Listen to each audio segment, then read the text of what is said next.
নমস্কার, সবাইকে স্বাগত জানাচ্ছি নতুন আরও একটি রেসিপি দেখার জন্য।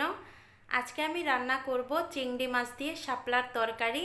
অনেকে জানেই না শাপলা কিভাবে খেতে হয়। আমাদের অঞ্চলে কিন্তু শাপলাটা খুবই জনপ্রিয় একটি খাবার।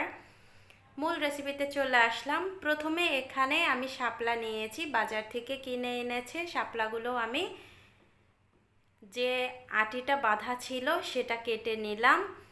আর এই শাপলাটা আমাদের এলাকায় কিন্তু জল থেকেই তুলে এনে রান্না করা হয়, কিন্তু আমি যেহেতু থাকি গাজীপুর, এখানে কিনেই খেতে হয়। শাপলাগুলো এই যে এভাবে একটা শাপলার মাঝখানে দুভাগ করে হাত দিয়ে খোসাটা ছাড়িয়ে নিতে হবে। এটা কিন্তু ছুলতে কোনো বটি বা ছুরির প্রয়োজন হয় না, এমনিতেই টান দিলেই খোসাটা ছাড়ানো যায়। দেখেন আমি যেভাবে ছাড়িয়ে নিচ্ছি, আপনারাও সেমভাবে ছাড়িয়ে নিতে পারেন। আর এই শাপলা ভাজাটাও কিন্তু অনেক মজা লাগে, ছোট মাছ দিয়ে, চিংড়ি মাছ দিয়ে, যে যেভাবে পারেন সেভাবেই কিন্তু রান্না করে খেতে পারেন। তরকারিও রান্না করে খেতে পারেন, ভাজিও খেতে পারেন। আমি এই যে একটা শাপলা ওভাবে বেছে নিয়েছি, আর একটা শাপলা দেখিয়ে দিচ্ছি। এভাবে কিন্তু একসঙ্গেই ছোট ছোট করে কেটে নিতে পারেন হাত দিয়েই।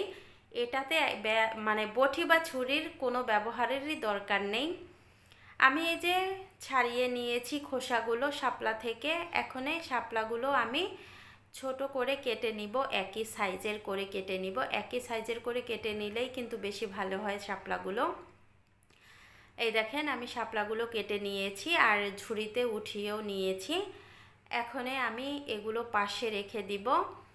এখানে নিয়েছি চিংড়ি মাছ। চিংড়ি মাছে দিয়ে দিলাম লবণ আর হলুদ। লবণ আর হলুদ এবার মাছের সাথে আমি মিশিয়ে নিব। মাছের সাথে মিশিয়ে নেওয়া হয়ে গেছে। এবার চুলায় চলে যাব। ফ্রাই প্যান বসিয়ে দিয়েছি। আমি ফ্রাই প্যানে দিয়ে দিলাম রান্নার রেগুলার তেল। তেলটা গরম হয়ে গেছে। এখন আমি মাছগুলো দিয়ে দিলাম। মাছগুলো দিয়ে এখন আমি 1 মিনিট অপেক্ষা করব। 1 মিনিট হয়ে গেছে। এবার আমি মাছগুলো এক এক করে উল্টিয়ে দিব। চিংড়ি মাছ ভাজি করতে বেশি সময় লাগে না। এখন মাঝখানে আমি ফোড়নের জন্য গোটা জিরা দিয়ে দিলাম কিছুটা পরিমাণ। জিরাটা একটু ভাজি করে নিয়েছি, তারপরে দিয়ে দিলাম একটু জিরা বাটা আর 1 চামচের মতো পেঁয়াজ আর রসুন বাটা। বেশি মশলা দিব না। এই মশলাটা এবার কষিয়ে নিব।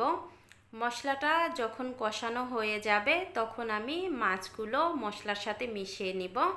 এই তো মিশিয়ে আর একটু আমি জাল করে নিয়েছি।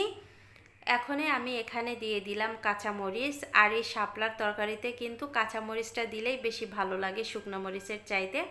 মরিচটা আপনারা কম বেশি করে দিতে পারেন। এরপরে আমি এখানে দিয়ে দিলাম জল।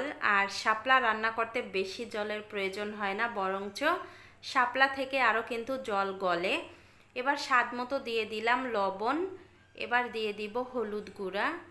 সব উপকরণগুলো দেয়া হয়ে গেছে। এবার আমি জাল করে ঝোলটা ফুটিয়ে নিব। এই তো ঝোলটা ফুটে গেছে। এখন আমি এই ফুটন্ত জলের মধ্যেই দিয়ে দিব কেটে রাখা শাপলাগুলো। এভাবে যদি ঝোলের উপরে এই শাপলাগুলো দেয়া হয় তাহলে শাপলাগুলো সবুজ হয়ে যায়, সবুজ থাকে। রান্নার পরেও দেখবেন শাপলাটা সবুজ হয়। একটু পরে আপনাদের দেখাচ্ছি।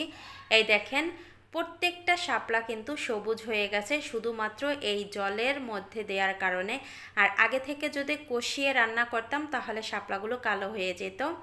এই তো ঝোলটা শুকিয়ে গেছে। আমি গ্যাসটা বন্ধ করে দিচ্ছি। রান্নাটা শেষ হয়ে গেছে। শাপলা রান্না করতে অল্প সময় লাগে। ভিডিওটা এখানেই এন্ড করলাম।